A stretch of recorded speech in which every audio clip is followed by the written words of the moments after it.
colaboração. Recentemente o senhor recebeu em audiência o presidente da UNITA. Nós gostaríamos de saber o que é que destaca deste encontro com o líder do principal partido da oposição. Bom, um chefe de Estado receber o líder da oposição é a coisa mais normal em qualquer democracia. A única coisa que, no caso concreto, é o facto de ter-se passado um tempo considerável sem que nos tivéssemos encontrado. Portanto, ele é membro do Conselho da República, portanto, sempre que há reuniões do Conselho da República participa, mas há um longo tempo que, por razões que eu desconheço, ele não pedia a audiência, talvez porque não julgasse necessário.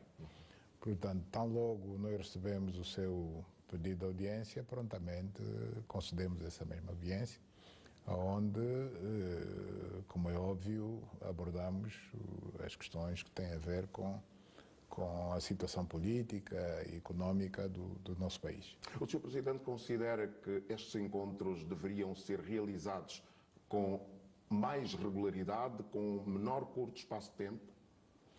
Bom, os encontros devem ser realizados sempre que os assuntos assim o justificarem, né?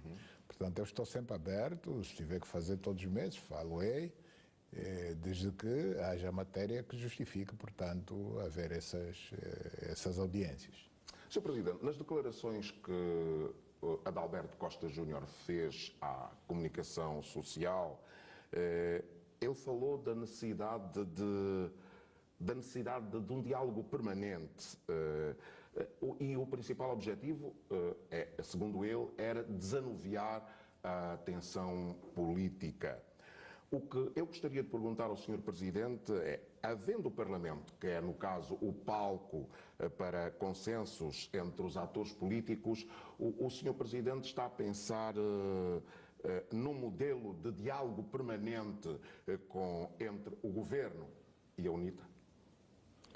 Bom, haver mais diálogo para desanuviar o ambiente de tensão, eu acho que é uma forma errada de se estar na política. Portanto, nós devemos nos esforçar, todos os atores políticos, no sentido de não contribuir para que exista tal tensão política. Portanto, que não hajam factos, ou que, se os houver, que sejam o mínimo possível, factos que possam levar à existência da tal tensão política. Não é provocar a tensão e depois, como remédio, vir a correr ao Palácio e conversar com o Presidente da República e está tudo resolvido. E no dia seguinte voltar a provocar a tensão política. Sr. Presidente, vamos... Portanto, isto não é a solução. A solução é trabalharmos todos dentro da lei, dentro do respeito à Constituição e à lei, no sentido de que a tal tensão política seja afastada. Sr. Presidente, outra das grandes preocupações hoje da sociedade angolana tem muito a ver com o pacote legislativo eleitoral.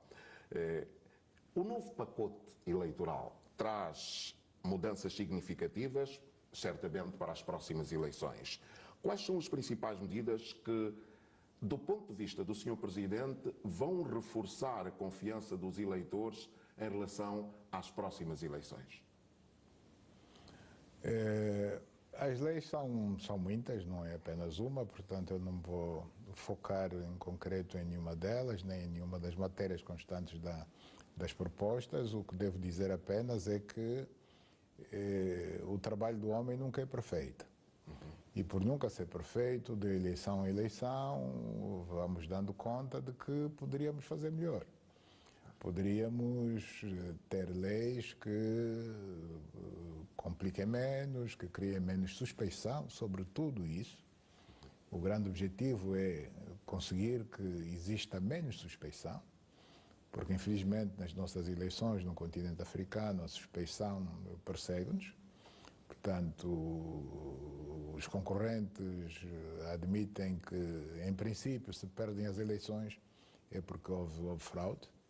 E o que nós pretendemos com estas leis é criar um quadro jurídico que afaste o máximo possível essa possibilidade de o concorrente que não ganhar as eleições possa, de alguma forma, pensar que terá havido fraude.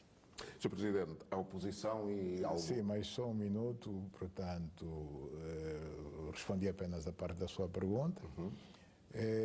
Criar um quadro de diálogo permanente. Em democracia, os partidos políticos, em princípio, devem ser tratados por igual. A UNITA surge como a líder da oposição, mas o Parlamento angolano tem vários outros partidos, tanto que têm assento no Parlamento e que devem ser igualmente bem tratados. Portanto, nós estamos abertos a dialogar com todos eles e não apenas com um dos partidos políticos da oposição. Portanto, essa abertura tem que ser abrangente a todos e não criar uma espécie de diálogo a dois. Diálogo a dois não é bom para a democracia, na medida em que na nossa democracia, no nosso Parlamento, nós temos vários partidos, há o partido no poder e há um conjunto de outros partidos que igualmente contribuem para o enriquecimento da nossa democracia. Sr. Presidente, eu perguntava-lhe que alguns partidos e algumas vozes da oposição, e volto a falar do pacote legislativo, afirmam que as novas regras têm como objetivo favorecer o partido no poder. O que é que pode o Sr. Presidente... Sim, mas falar assim no ar não ajuda a esclarecer os cidadãos. Portanto, tem que apontar factos, dizer, olha, por exemplo, a proposta A ou a proposta B tem esse objetivo. E aí a gente vai poder responder e não falar no ar, como se diz. Sr. Presidente, eu ia precisamente... O senhor disse-me há pouco que não falaria em concreto de leis específicas em relação ao pacote legislativo e eleitoral, mas o que é que pode, na realidade, garantir imparcialidade e neutralidade nas eleições de 2027? O que pode garantir imparcialidade portanto, todos termos a possibilidade de contribuirmos para a aprovação das leis que foram propostas e na devida altura, portanto, pormos essas mesmas leis em execução, em funcionamento e dar a possibilidade de não só os partidos políticos concorrentes, mas a própria sociedade civil poder, digamos, acompanhar a sua implementação. Estranha-me o facto de se estar a falar apenas à volta da proposta que é apresentada pelo Executivo, quando sabemos existirem também uma proposta da própria oposição. Certo. E dela nada se fala. Absolutamente nada. E onde é que estas duas propostas se encaixam para benefício do país? Essas duas propostas deram entrada na Assembleia Nacional, portanto é preciso que as duas sejam discutidas. Pode ser que se aprove apenas uma, pode ser que se aprove algo que seja, digamos, uma espécie de fusão das duas propostas para sair algo que possa satisfazer todas as partes. Mas é preciso que o diálogo aconteça lá na Assembleia Nacional. Não é aqui na comunicação social, fazendo-se uma campanha de denegrimento apenas com relação a uma das propostas. Porque estão na mesa duas propostas e isso nunca se diz. O que se diz é que o governo apresenta uma proposta. Como se fosse proibido o governo apresentar uma proposta. Não é proibido. O governo tem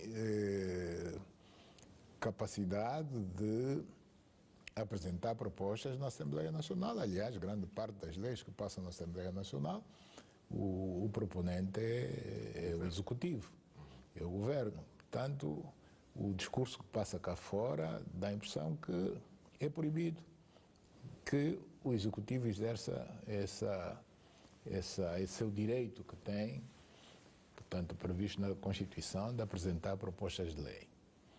Dá também a impressão de que uma simples lei ordinária, qualquer uma delas são leis ordinárias, não devem ser mexidas. Quando não? Até a própria Constituição, que é uma lei que só pode ser mexida em cada 5 anos, se houver essa intenção, é mexida. Desde que alguém tenha a proposta de fazer uma alteração constitucional por qualquer razão, pode fazê-lo respeitando esse período de 5 anos. Em cada 5 anos nós podemos fazer uma revisão constitucional. Com relação às leis ordinárias, nós podemos mexer nelas a todo o tempo, a qualquer altura. Mexer-se numa lei ordinária é a coisa mais normal. É discutida, bom, se a grande maioria dos deputados entender que sim, que se devem fazer alterações a essas leis ordinárias, elas serão feitas. Se a grande maioria dos deputados entender que não, a proposta morre como começou. Sr. Presidente, eu sinto que quer continuar a tentar esclarecer esta questão do pacote legislativo e eleitoral e falou de 2 leis. Uma que é proponente o Executivo e a outra que é proponente a oposição. Nestas 2 leis, até onde é que elas se encaixam para benefício do próprio sistema democrático em Angola? Vamos deixar que os deputados em sede da Assembleia Nacional tratem do assunto e vamos aguardar que saia de lá uma lei, não importa se o proponente foi o executivo ou se o proponente foi a oposição. Portanto, eu não faço questão de dizer que a que tem que ser aprovada é a que vem do executivo e não a outra. Eu não tenho a veleidade de chegar a esse ponto. Nós pretendemos é que essas leis sejam mexidas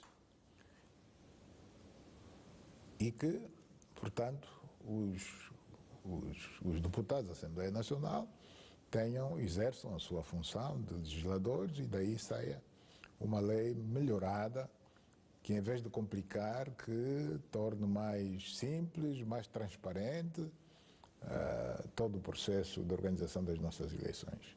Sr. Presidente, este pacote eleitoral, na sua opinião, ainda demora mais algum tempo para ficar concluído?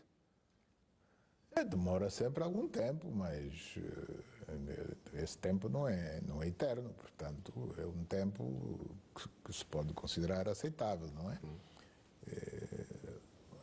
Haverá consulta popular, a sociedade civil vai poder se pronunciar, mas, em última instância, quem vai discutir e aprovar será a Assembleia Nacional. Sr. Presidente, vamos então agora olhar para os 50 anos da independência de Angola. Sabemos que o Executivo está a preparar um conjunto de iniciativas para assinalar estes 50 anos de independência. Que ações estruturantes o Sr. Presidente destacaria como legado duradouro precisamente para esta data, para os 50 anos da nossa independência? Bom, o facto de o país ter conseguido manter a independência, manter a soberania sobre o território, não obstante ter sido alvo de 2 invasões externas, ter sido alvo de uma guerra, eu queria evitar essa expressão, encontrar algo similar, mas é inevitável. Um conflito que durou quase 3 décadas, portanto foram exatamente 27 anos. Não obstante isso, as filhas e os filhos de Angola souberam preservar esses 2 bens que são fundamentais, a independência e a soberania, à partida. Mas não só souberam preservar isso, como souberam pôr fim à guerra, souberam construir a paz e a reconciliação entre os angolanos, algo que é permanente, é para se construir todos os dias, não tem fim, é para se construir sempre. E graças a esse pano de fundo, chamemos-lhe político, nós temos conseguido, portanto, reconstruir o nosso país, reconstruir as principais infraestruturas e melhorar a nossa economia, diversificar a economia, tornar-nos cada vez menos dependentes do petróleo.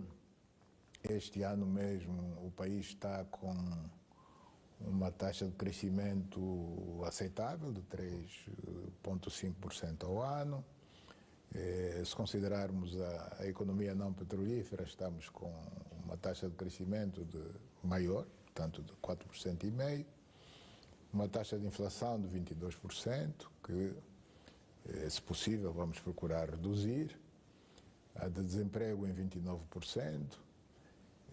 o rácio da dívida com relação ao produto interno bruto está muito abaixo dos 100%, está em 63%. Já estivemos acima dos 100% anos atrás, neste momento está em 63%. Portanto, penso que temos razões mais do que suficientes para, neste ano em que fazemos 50 anos de independência, nos sentirmos bastante orgulhosos da nossa independência. Sr. Presidente, que abordagem está a ser adotada para garantir que estas comemorações dos 50 anos da nossa independência sejam vividas de forma a que todos os angolanos... Bom, nós temos uma comissão organizadora que gizou um programa de comemorações, programa esse que não exclui ninguém. Portanto, em princípio, todos são convocados, são chamados, são convidados, como quiserem, a serem não meros espectadores, mas partícipes da mesma forma que foram partícipes da história dos 50 anos, também serem partícipes das comemorações dos mesmos 50 anos. Portanto, se alguém se quiser auto-excluir, não pode apontar o dedo a ninguém e vir dizer que se esqueceram de mim. Aliás, os próprios atos de condecorações que estão a ter lugar demonstram bem isso, em que nós não estamos a nos esquecer de ninguém. Estamos a homenagear cidadãos de várias franjas da nossa sociedade, de diferentes estratos sociais, de praticamente todas as profissões, credos religiosos, forças políticas. Não estamos a discriminar ninguém. Portanto, o importante para nós é ser angolano e ter tido alguma forma de contribuição na construção deste edifício que se chama Angola e que, em princípio, Angola Independente, que nasceu em novembro de 1975.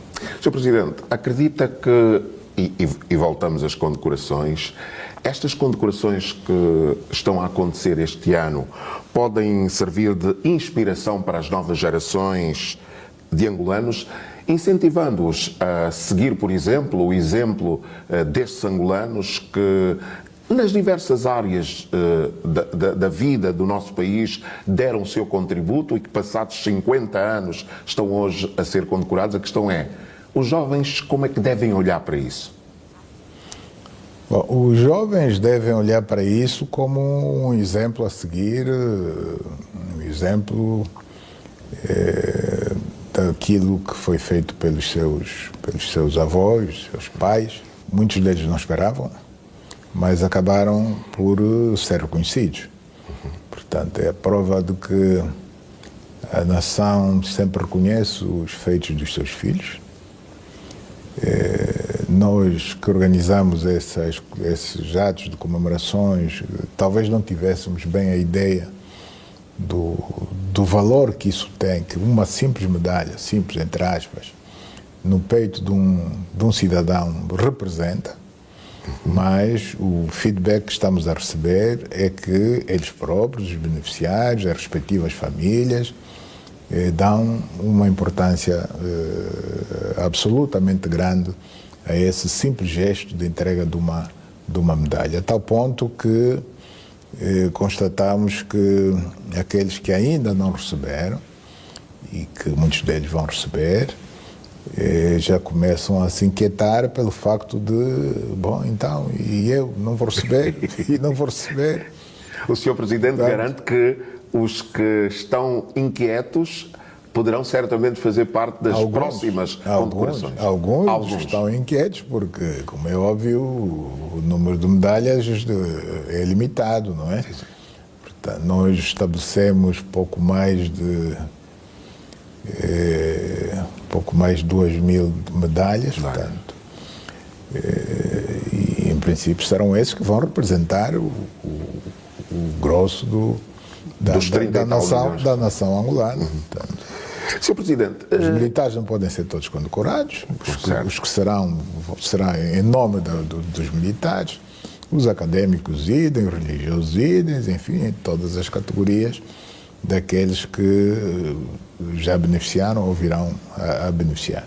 O Sr. Presidente já fez certamente uma abordagem aqui sobre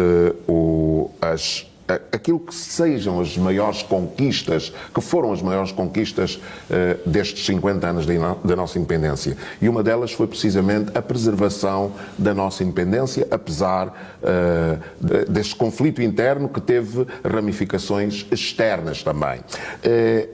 A questão que lhe coloco agora, voltando às conquistas da nossa independência, quais lhe parecem ser hoje os maiores desafios que é preciso ainda lutar para vencer?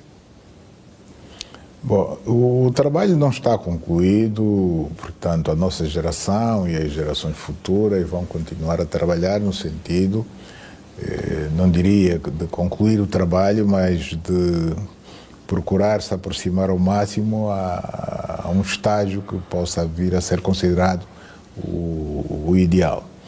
Portanto, os grandes desafios continuam a ser a construção de mais infraestruturas, mais escolas, mais hospitais, mais estradas, mais caminhos de ferro, maior e melhor oferta de saúde para a nossa população, maior e melhor oferta de educação de qualidade para a nossa população,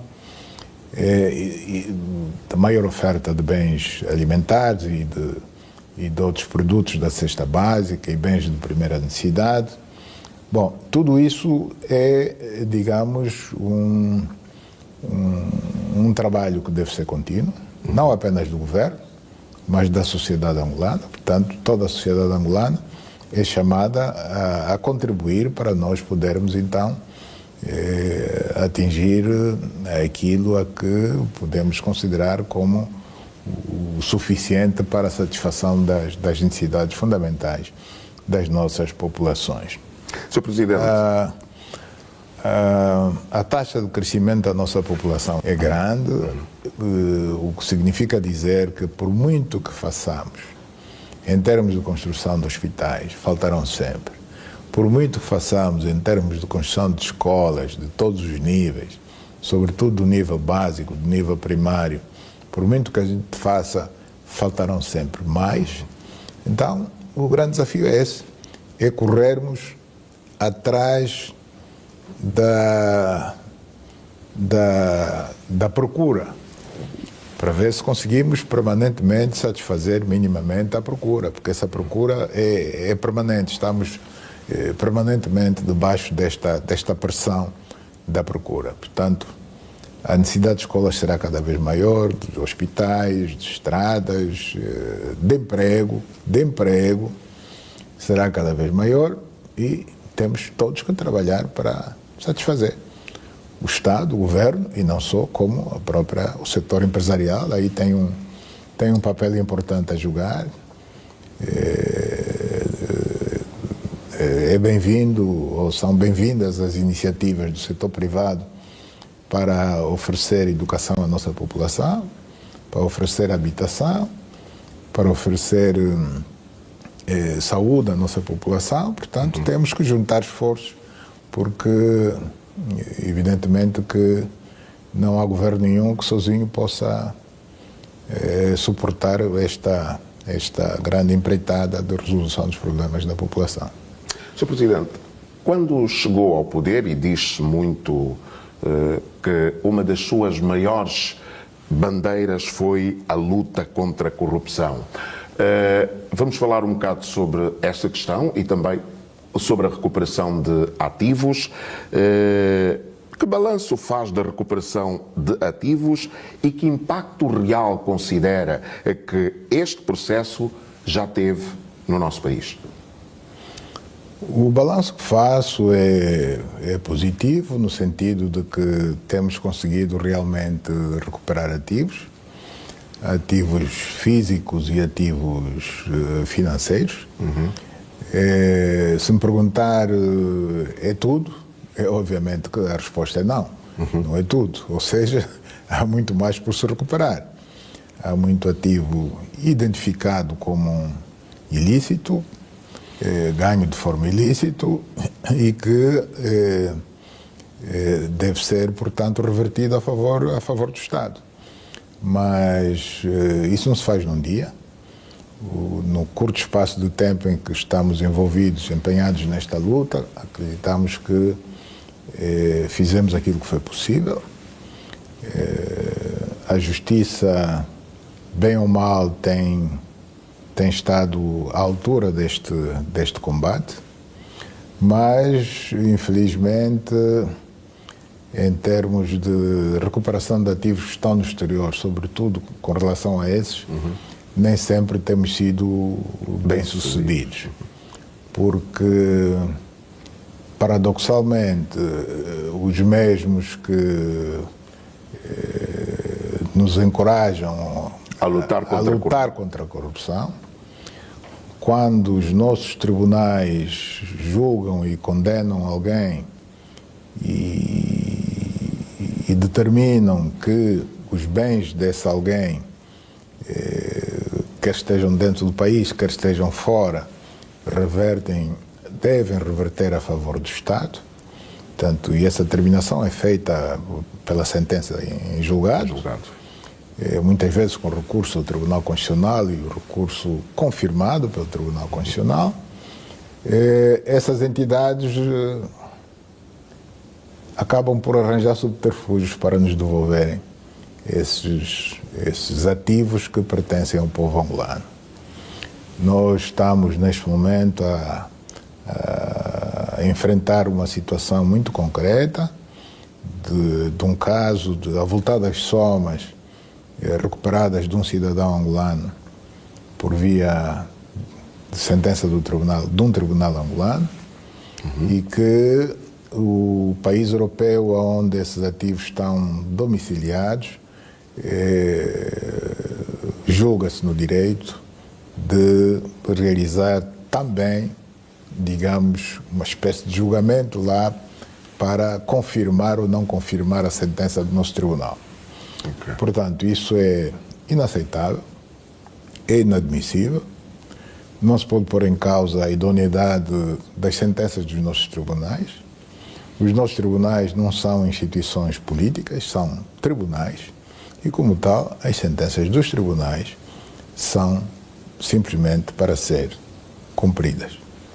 Sr. Presidente, hoje, quando se olha precisamente para essa questão da recuperação de ativos, a questão que se coloca é, recuperados esses ativos, de que forma é que esses ativos depois são aplicados na melhoria da condição de vida das pessoas, na atração de novos investimentos e até mesmo na imagem externa que o país tem hoje? Bom, se forem recursos financeiros, eles entram para a conta única do Tesouro e acabam por se diluir ali nos dinheiros existentes na conta única do Tesouro. Portanto, as regras de gestão financeira assim obrigam. Portanto, o Estado não pode ter contas múltiplas, por isso é que eles chamam conta única do Tesouro. Mas, embora o saco seja esse, o saco entre aspas, nós podemos determinar para que fim é que esses recursos serão utilizados. Estamos recordados que os cerca de 2,0 mil milhões de dólares recuperados de um banco britânico, portanto, recursos do Fundo Soberano, nós tomamos a decisão de uma boa parte desses recursos serem utilizados para alimentar um programa que chamamos Programa de intervenção dos municípios, portanto, o vulgo PIM. Isso, portanto, está aí, é uma das utilidades, é algo que é visível. Portanto, nós tínhamos antes tudo muito centralizado e esse PIM teve a característica de ter dado às administrações municipais autoridade para serem elas a definir as infraestruturas a construir e, portanto, a gerir esse mesmo dinheiro que lhes foi alocado. Portanto, por força disso, os municípios conheceram outra vida, grande parte dos municípios, salvo algumas exceções que existem, grande parte dos municípios no país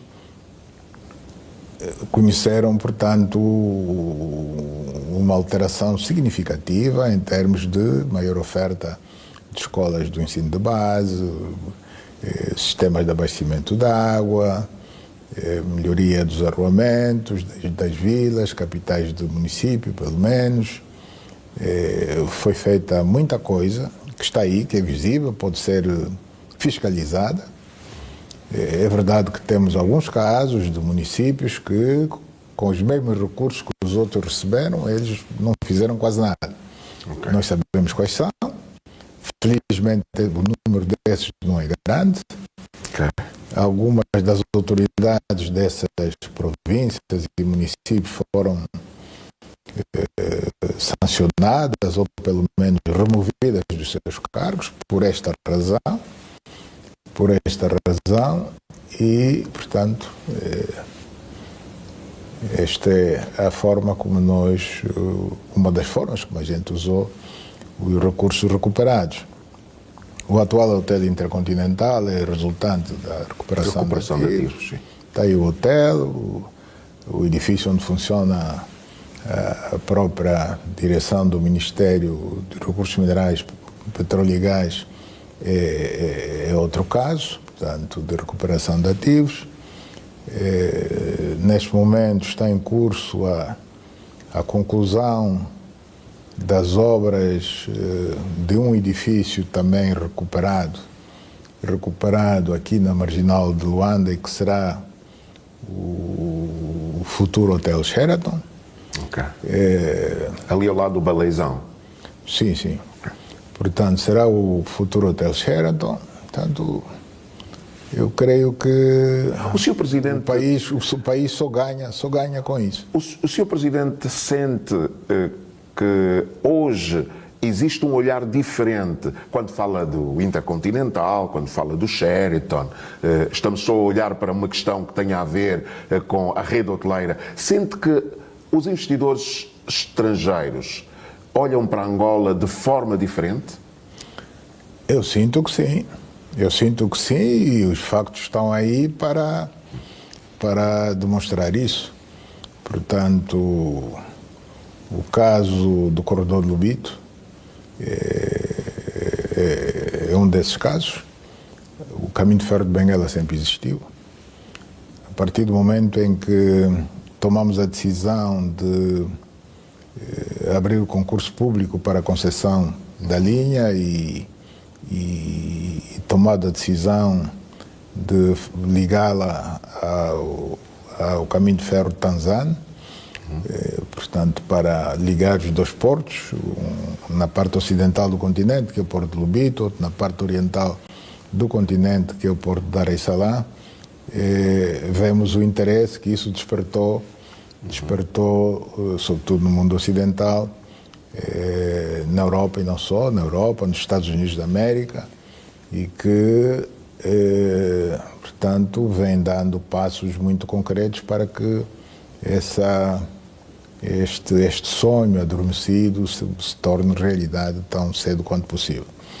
Este mês mesmo vamos realizar em Roma um encontro com a Presidente do Conselho de Ministros italiano, a senhora Giorgia Meloni, e a Presidenta da Comissão da União Europeia, a senhora Ursula von der Leyen, para, no quadro do chamado Plano Mattei, se mobilizarem recursos para injetar neste projeto do corredor de Lobito. Sr. Presidente, desde fevereiro que o senhor assume também pro tempore a União Africana, para si, quais são os grandes desafios e as grandes prioridades de Angola, refiro-me a Angola, enquanto líder da União Africana, particularmente neste contexto em que existem múltiplos desafios no continente? Bom, o continente tem, sobretudo, a meu ver, 3 grandes desafios. Por ordem de prioridade, eu diria que o principal desafio tem a ver com a paz e segurança. A necessidade de pormos fim aos múltiplos conflitos armados que o continente conhece e que, lamentavelmente, em vez de terem uma tendência de reduzir, antes pelo contrário, têm uma tendência de agravar-se. Portanto, há uns anos atrás, quando falávamos de paz e segurança, estávamos preocupados apenas com a situação na região do Sahel, com a queda do regime de Gaddafi. Certo. Portanto, a Líbia tornou-se no mercado aberto de venda de armas e portanto, o facilitador do surgimento de movimentos terroristas,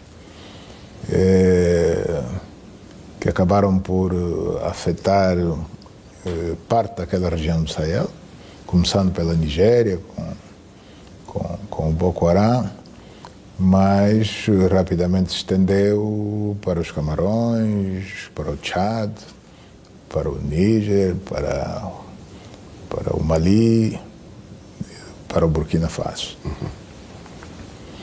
Portanto, repito, aí há uns anos nós estávamos preocupados sobretudo com esta região, mas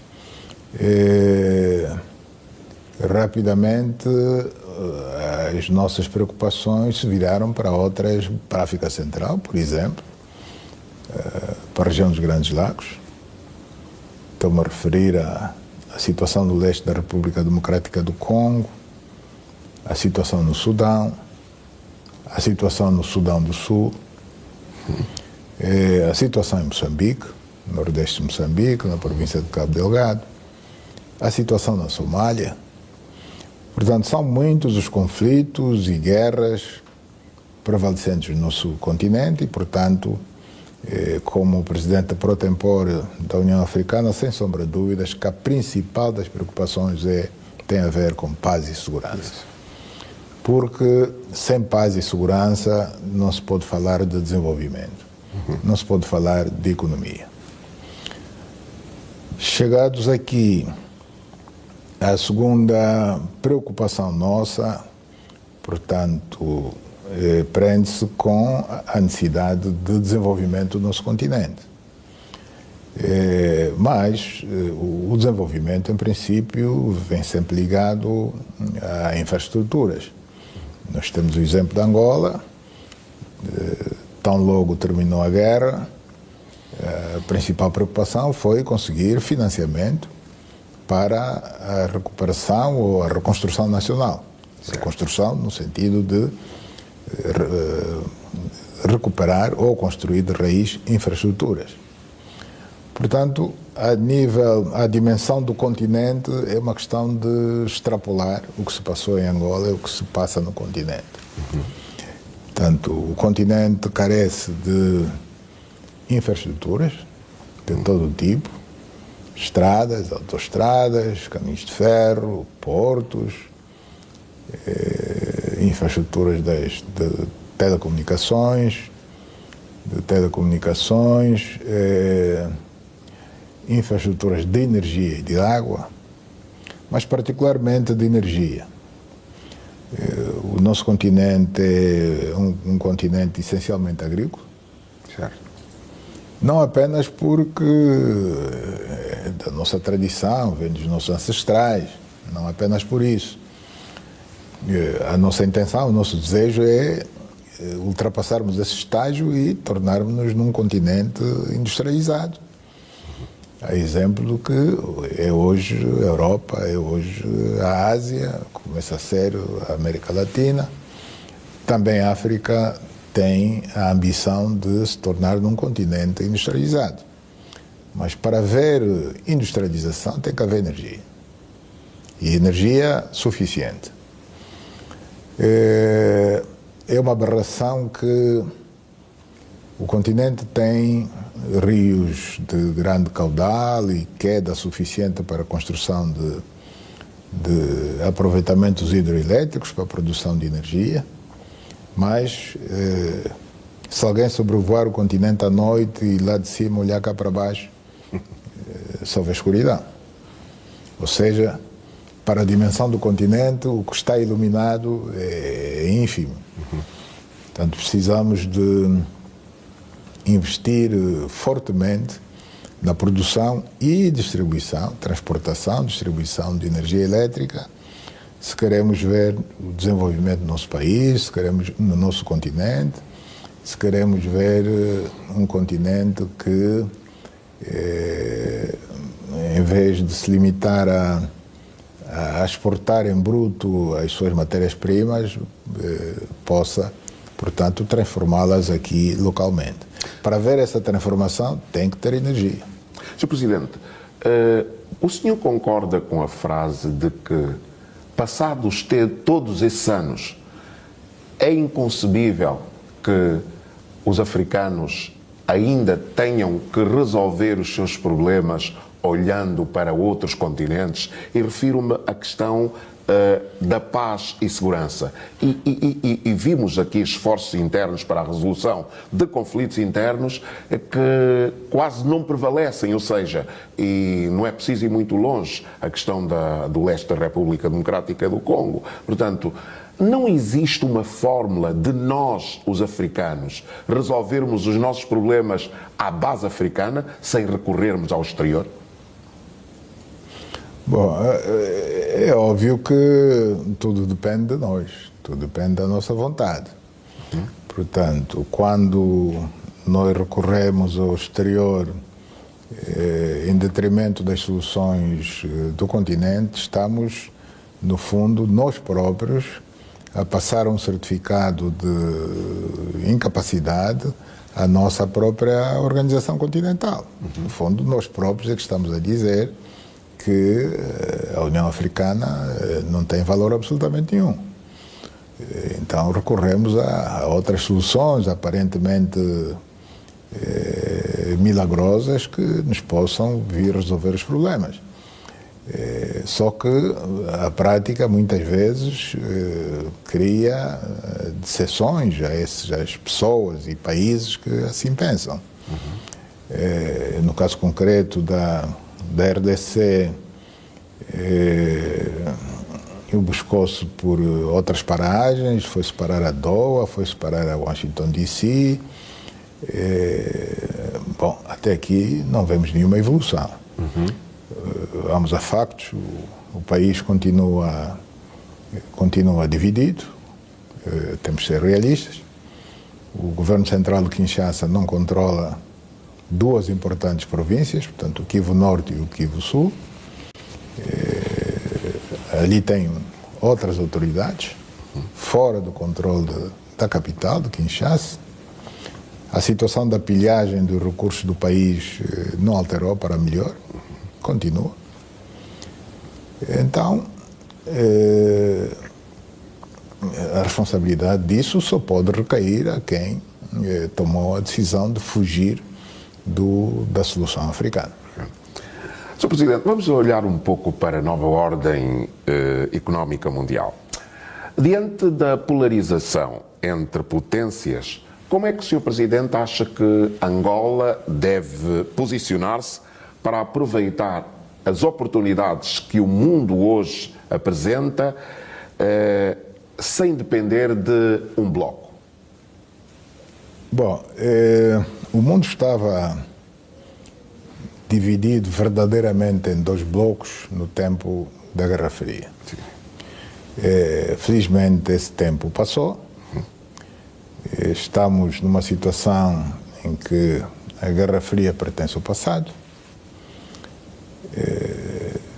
mas se ela voltasse, eu considero que seria um erro tirar partido apenas de um dos blocos. Isso para dizer que nas relações entre Estados, os países devem procurar defender interesses. Já não estamos na era das ideologias, estamos na era de defesa do desenvolvimento a favor dos nossos povos. Certo. Então temos que ter a liberdade de olhar para o mundo e irmos buscar aquilo que tem de melhor em cada país. Esta é que deve ser a nossa postura. Portanto, já não estamos na época da Guerra Fria, mas estamos a viver um momento em que a ordem mundial estabelecida imediatamente após a Segunda Guerra Mundial vem conhecendo alterações. Vem conhecendo alterações, não sei se para melhor, talvez não, uma vez que o que é fundamental fazer-se ainda não está feito, que é a reforma do Conselho de Segurança das Nações Unidas, da governação das principais instituições financeiras mundiais, nomeadamente do Banco Mundial e do Fundo Monetário Internacional, da Organização Mundial do Comércio. Isso não está feito. Portanto, existe esse esforço, sobretudo da parte dos países do hoje chamado Sul Global, para que justiça seja feita e que os vencedores da Segunda Guerra Mundial não continuem, 80 anos depois, digamos, a se considerarem como os únicos que podem, digamos, liderar quer a política, quer a economia mundial. Portanto, de lá para cá, muitos países que eram colonizados deixaram de o ser. Alguns deles, nesse período de 80 anos, atingiram níveis de desenvolvimento superiores ao dos ex-colonizadores. Mas, mesmo assim, os ex-colonizadores arrogam-se o direito de pensar que são os únicos donos e senhores do mundo. A situação que se está a viver hoje, quer na Europa, quer, portanto, estou-me a referir à situação de segurança, quer na Europa, quer no Médio Oriente, é um bocado reflexo disso, em que são apenas os atuais 5 membros permanentes do Conselho de Segurança que têm voz na matéria. Vimos há dias uma resolução ser vetada nas Nações Unidas. Uma resolução que tinha como objetivo aliviar o sofrimento do povo palestino. Sim. Portanto, para responder à pergunta, é isso. Perante o atual quadro, o Sr. Presidente acredita que estamos mais próximos de um cenário de Guerra Fria que já tivemos no passado, ou não? Agora estamos na Guerra Quente. Sr. Presidente, vamos... No tempo da Guerra Fria ameaçavam-se. Hoje ninguém se ameaça. Hoje faz-se a guerra. Sr. Presidente, e é o que está sendo feito. Sr. Presidente, lamentavelmente. Vamos voltar ao nosso país. Nós estamos praticamente no fim desta entrevista, mas eu não gostaria de terminar sem questioná-lo sobre uma frase que hoje fala-se muito. O povo é o meu patrão. O que é que o senhor queria dizer com isso? Bom, o que eu queria dizer é que, efetivamente, é o povo a quem eu tenho que prestar contas e que, quando o povo me colocou nesta cadeira, primeiro em 2017, depois em 2022, no fundo, a missão que me deu é: estamos a dizer para tudo fazer para a resolução dos nossos problemas. E é o que nós temos procurado fazer. Infelizmente, nem sempre bem entendidos, sobretudo pela oposição, que acha que, para atingir os seus objetivos, até devem procurar dificultar, até mesmo sabotar alguns projetos que o Executivo tem e que são em benefício do povo. E vamos voltar ao caso do PIM. Quando nós dissemos que íamos utilizar aqueles recursos financeiros para financiar o PIM, e o que era o PIM, o que é que nós pretendíamos fazer com o PIM, nós ouvimos vozes do contra, como se diz, a desencorajar-nos a fazer. Não façam isso, não façam isso. Estão a comprometer o futuro das nossas crianças. Era esta a argumentação usada. Bom, você não pode ter, você como pai, não pode ter um pão na cozinha, na despensa, a apanhar bolor, porque estou a guardar esse pão para o meu filho que ainda nem foi concebido. Certo. Quando o filho que está ao seu lado está a chorar por pão. Certo. Você tem um pão aí ao lado. Então, você como bom pai tem que dar de comer a essa vida que já existe. Haverá oportunidade de arranjar, de mobilizar, de aumentar a sua capacidade de pensar nas gerações vindouras. Os fundos soberanos são para isso.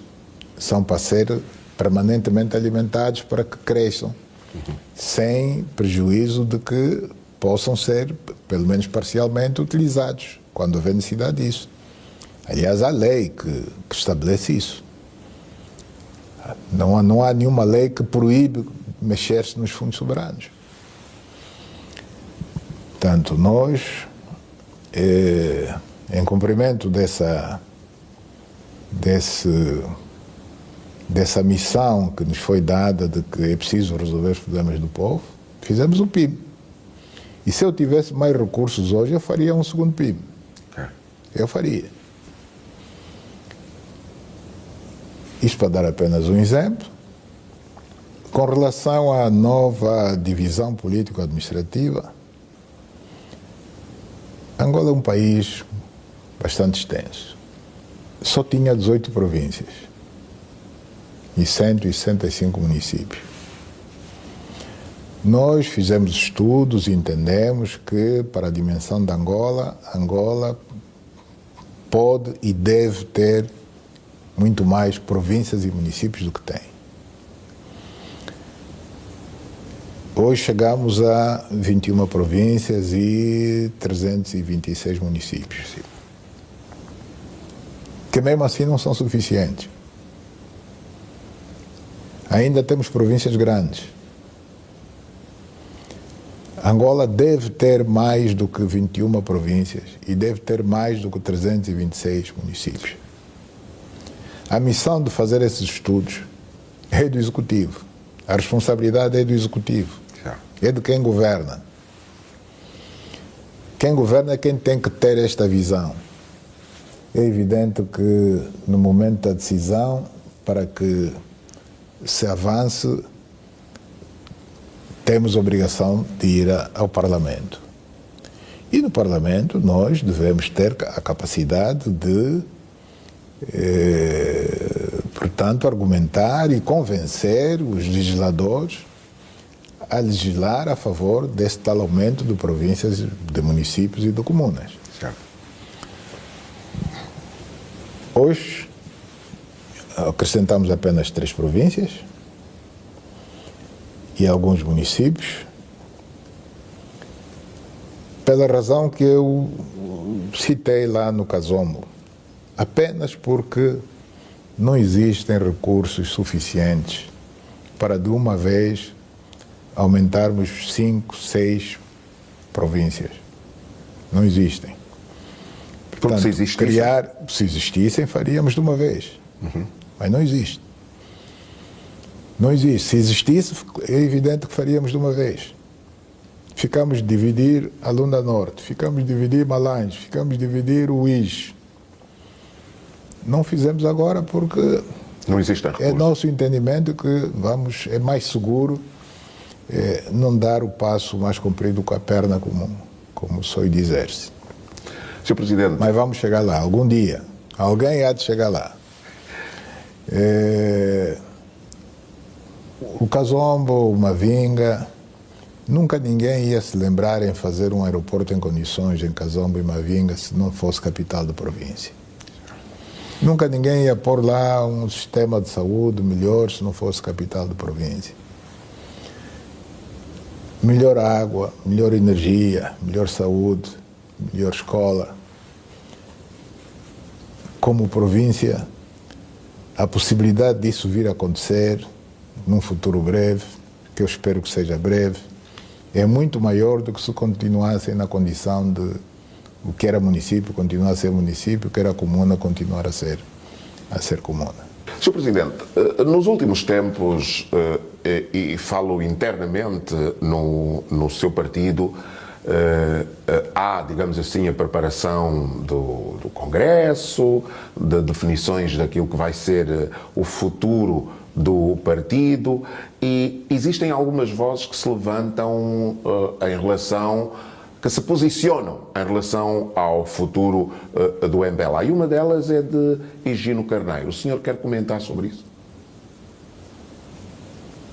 Bom, eu não sei de que congresso é que está a falar. Portanto, nós realizamos um congresso extraordinário recentemente e, em princípio, só teremos um outro congresso no final do próximo ano. Que obviamente será ordinário. Portanto, a falar do Congresso agora, eu fico à procura do tal do Congresso e não encontro, né? Não encontro.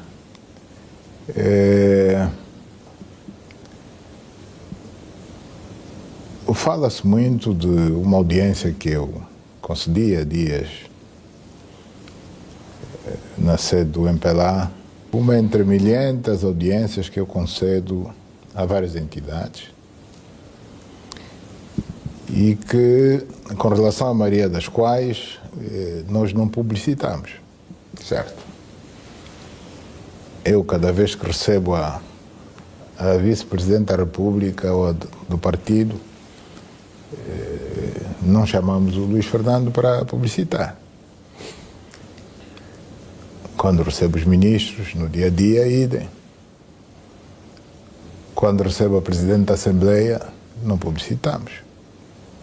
Quando recebo os venerandos juízes, presidentes dos tribunais superiores, do Supremo, do Constitucional, não publicitamos. Certo. Então, ficamos às vezes sem entender por que razão de todo este barulho à volta de mais uma audiência, a pedido da pessoa. Foi apenas mais uma audiência.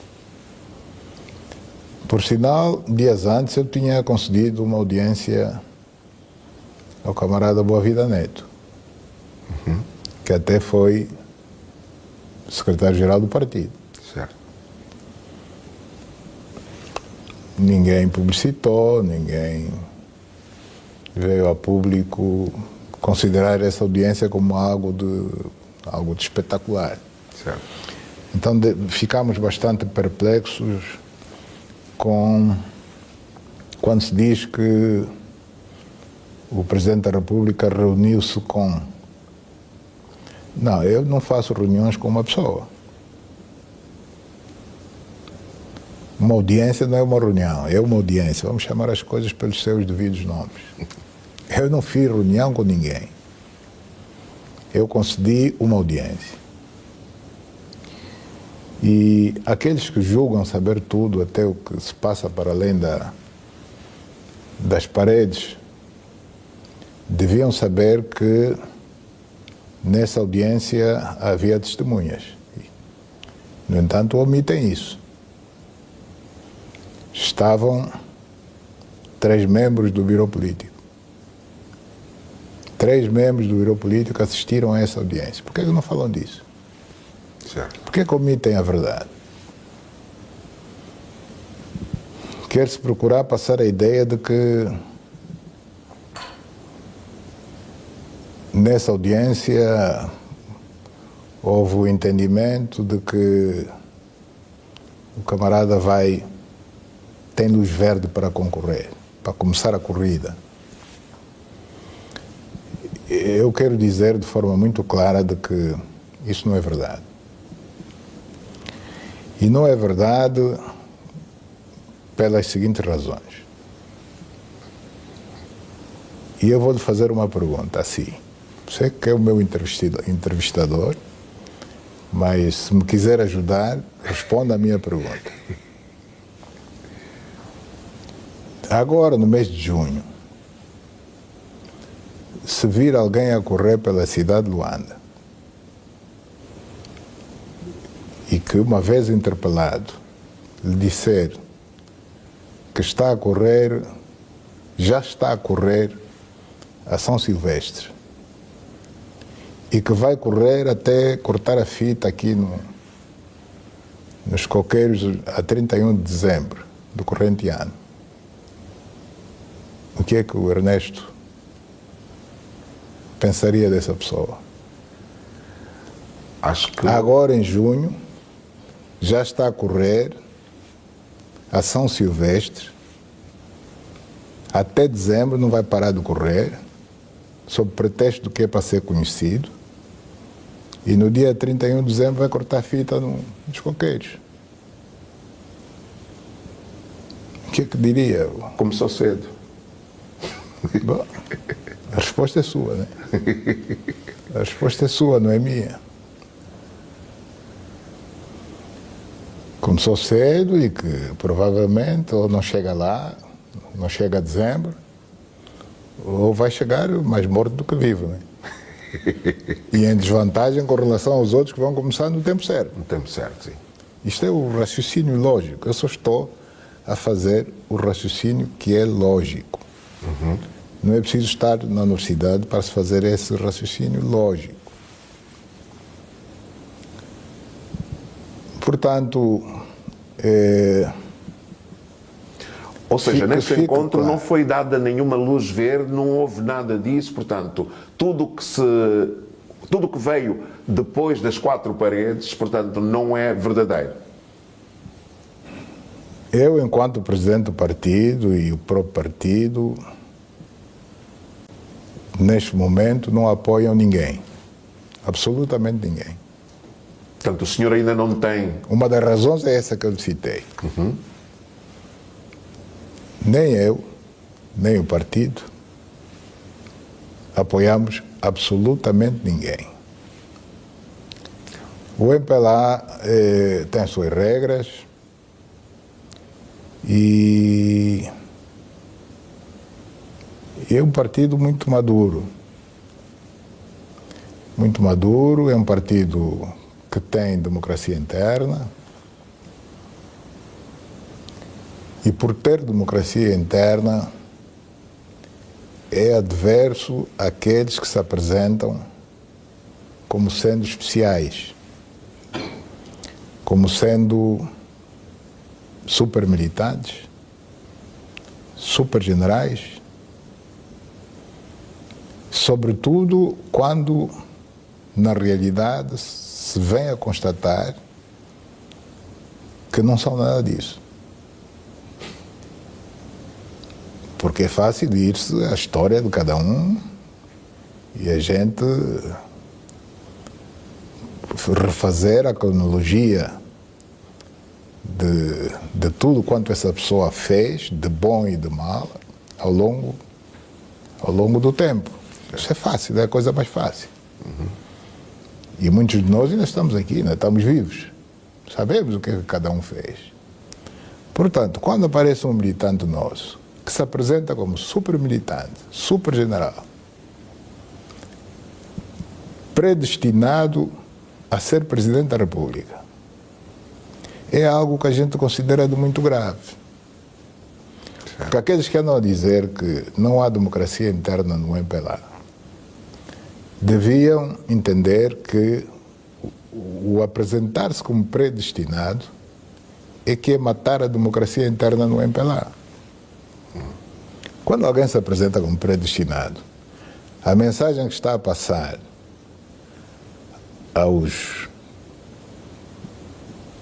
putativos outros candidatos é que não vale a pena vocês concorrerem, estão a perder o vosso tempo porque o destino já me predestinou.